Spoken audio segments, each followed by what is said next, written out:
শাক স্বাস্থ্যের জন্য অনেক উপকারী হলেও আমার কেন জানি শাক খেতে একদম ভালো লাগে না।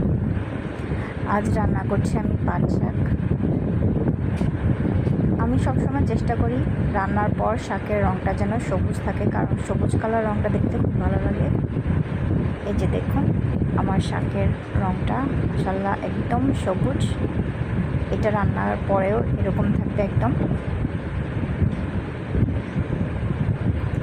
যে জিনিস দেখতে ভালো লাগে সেটা খেতেও অবশ্যই ভালো লাগবে।